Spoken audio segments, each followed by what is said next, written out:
Assalamualaikum warahmatullahi wabarakatuh. Perkenalkan, nama saya Berli Firdian, NPM 19049.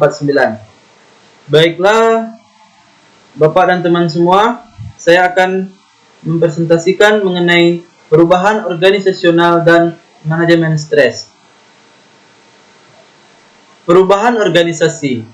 Organisasi menghadapi lingkungan yang berubah dan dinamis. Untuk dapat bertahan, organisasi tersebut harus menyesuaikan dengan lingkungan. Perubahan merupakan suatu modifikasi ataupun berubahnya suatu sistem dalam suatu organisasi. Perubahan organisasi artinya sebuah perubahan dalam organisasi seperti menambahkan orang baru, memodifikasi suatu program, merubah misi, susunan atau sistem dalam sebuah organisasi. Tujuan perubahan. 1. Perubahan itu mengupayakan perbaikan kemampuan organisasi untuk menyesuaikan diri terhadap perubahan dalam lingkungan. 2. Perubahan itu mengupayakan perubahan perilaku karyawan. Sumber-sumber perubahan. 1. Lingkungan. 2. Sasaran dan nilai. 3. Struktur. 4. Teknik. 5. Manajerial. Dan yang keenam, konsultan. Pengembangan organisasi. Pengembangan organisasi, suatu kumpulan intervensi perubahan terencana yang dibangun di atas nilai-nilai humanistik sampai demokratik yang berupaya memperbaiki keefektifan organisasi dan kesejahteraan karyawan. Berikut ini secara singkat diidentifikasikan nilai-nilai yang mendasar dalam kebanyakan upaya OD. 1. Penghargaan akan orang. 2. Percaya dan mendukung. 3. Kenyamanan kekuasaan. 4. Konfrontasi, dan yang kelima, partisipasi. Cara mengatasi penolakan perubahan. Keberhasilan perubahan membutuhkan pencairan status, perpindahan ke keadaan yang baru, dan pembekuan kembali perubahan tersebut agar menjadi permanen.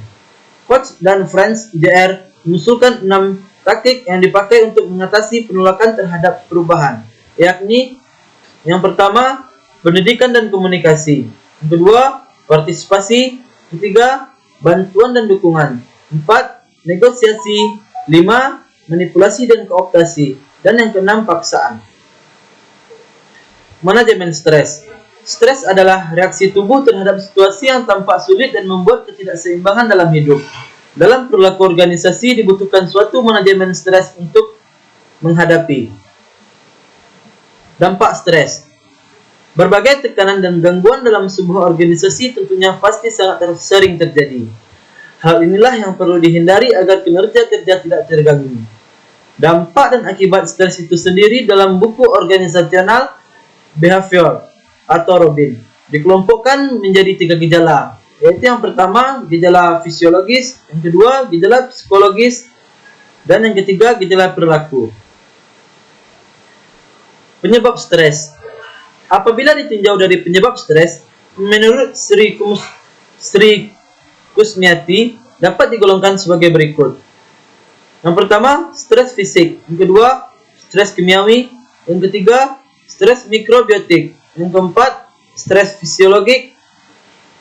Yang kelima, stres proses pertumbuhan dan perkembangan. Dan yang keenam, stres psikis atau emosional. Ada 2 pendekatan dalam manajemen stres. Yang pertama, pendekatan individu, yaitu penerapan manajemen waktu. Yang kedua, penambahan waktu olahraga. Yang ketiga, pelatihan relaksasi. Dan yang keempat, memperluas jaringan sosial.